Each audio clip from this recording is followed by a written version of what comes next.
Insurance इसलिए मत खरीदिए कि आपके परिवार को कुछ मिल जाएगा। इंश्योरेंस इसलिए लीजिए कि जिस परिवार को आप प्यार करते हैं वो सर उठा के जी सके। नमस्कार, मैं ऋषि भारोंदेकर, फाइनेंशियल कोच। मेरे इस चैनल में आपका बहुत बहुत स्वागत है। काफी समय से कुछ व्यक्तिगत कारणों से मैं वीडियोस नहीं बना पा रही थी, लेकिन अब वित्तीय विषय पर आपसे चर्चा जारी रहेगी। और आज का जो विषय है वो है इंश्योरेंस पॉलिसीज में क्या इन्वेस्टमेंट करना सही है। देखिए, इसमें अपने अपने मत है, मैं अपना मत आपके सामने रखना चाहूंगी, लेकिन इसके पहले आपसे रिक्वेस्ट करूंगी कि मेरे इस चैनल को लाइक और शेयर जरूर करें। क्या इंश्योरेंस पॉलिसी सही है? आप क्या सोचते हैं? मेरे हिसाब से आपकी आय के अनुसार जो भी आप बचत कर रहे हैं उसका कुछ भाग आपको इस तरह की पॉलिसीज में जरूर इन्वेस्टमेंट करना चाहिए। 31 मार्च 2023 को ऐसा क्या हुआ कि इंश्योरेंस पॉलिसीज में बहुत ज्यादा इन्वेस्टमेंट किया गया। हर इंश्योरेंस कंपनी को बहुत ज्यादा बिजनेस मिला। क्या परिवार की सुरक्षा की चिंता थी? क्या परिवार की सुरक्षा के लिए इतना इन्वेस्टमेंट किया गया? जी नहीं। एक ह्यूमन बिहेवियर होता है, ह्यूमन टेंडेंसी होती है कि जब आप किसी चीज को प्रेशराइज करते हैं, फोर्स करते हैं, तब हम उसको करते हैं। अदरवाइज हम उसे इग्नोर कर देते हैं या उसे टालते रहते हैं। बस ऐसा ही कुछ इसमें हुआ। जब सीतारमण जी ने अपनी बजट में एक घोषणा की कि 31 मार्च 2023 के बाद यदि आप किसी भी इंश्योरेंस पॉलिसीज में इन्वेस्टमेंट करते हैं तो 5 लाख के ऊपर प्रीमियम होने पर वो उसकी मैच्योरिटी पूरी तरह से टैक्सेबल होगी। अर्थात अंडर सेक्शन 1010D 5 लाख के ऊपर की पॉलिसीज पे हटा दिया गया। तो इसलिए लोगों ने अपने टैक्स बचाने के लिए इतना ज्यादा इन्वेस्टमेंट किया। लेकिन इसका दोहरा फायदा हो गया उन परिवारों को जिसमें इस तरह का इन्वेस्टमेंट किया गया, क्योंकि उनके परिवार को एक तरह से अप्रत्याशित रूप से वो सुरक्षित हो गए।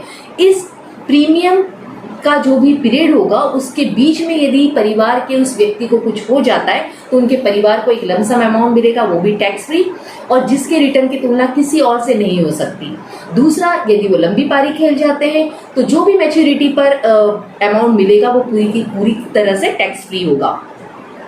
ठीक है। दूसरी बात यह है कि अक्सर ये होता है कि हम इंश्योरेंस पॉलिसी की तुलना इक्विटी से या म्यूचुअल फंड या प्रॉपर्टी से करते हैं, जो बहुत गलत है।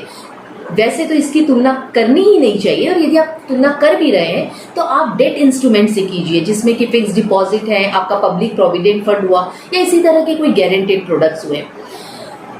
आप कह सकते हैं कि फिर तो हम टर्म ले लेते हैं और इक्विटी करते हैं, जो कॉन्सेप्ट चला आ रहा है। देखिए, ये कॉन्सेप्ट गलत नहीं है, लेकिन ये हर किसी पे लागू नहीं होता है। मेरे एक परिचित हैं जिनकी एक पॉलिसी थी बहुत अच्छी, किसी के कहने पर उन्होंने बंद करके SIP ले ली और वो टर्म ले नहीं सकते थे।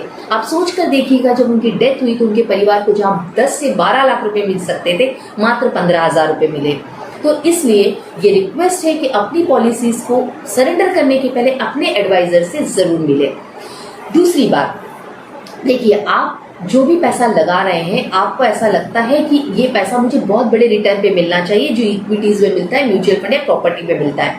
लेकिन आप एक बात भूल जाते हैं, आप इस रिटर्न में पीस ऑफ माइंड के 2% को ऐड करना भूल जाते हैं, क्योंकि हो सकता है कि इस बीच में यदि आपको कुछ हो जाए तो आपके परिवार को 10 गुना पैसा मिलता है, जो हम कोविड में देख चुके हैं।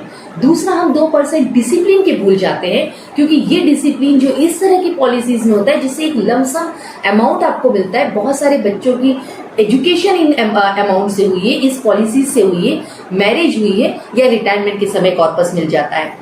लेकिन वहीं आप यदि म्यूचुअल फंड इक्विटी में पैसा डालते हैं तो बहुत बार हम वो पैसा निकाल लेते हैं।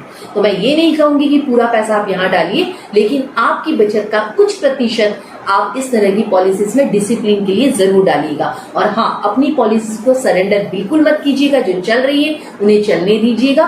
दूसरा पैसा आप जरूर इक्विटी, म्यूचुअल फंड या प्रॉपर्टी में डाल सकते हैं।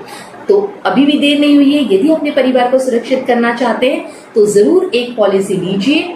टर्म के साथ आप कॉम्बिनेशन बना सकते हैं, और इसके लिए आप अपनी एडवाइजर की मदद ले सकते हैं। और आपको किसी भी तरह के प्रश्नों के उत्तर चाहिए हो तो आप नीचे दिए गए नंबर पे मुझसे भी चर्चा कर सकते हैं। बहुत बहुत धन्यवाद, और मेरे इस चैनल को लाइक और शेयर जरूर करें।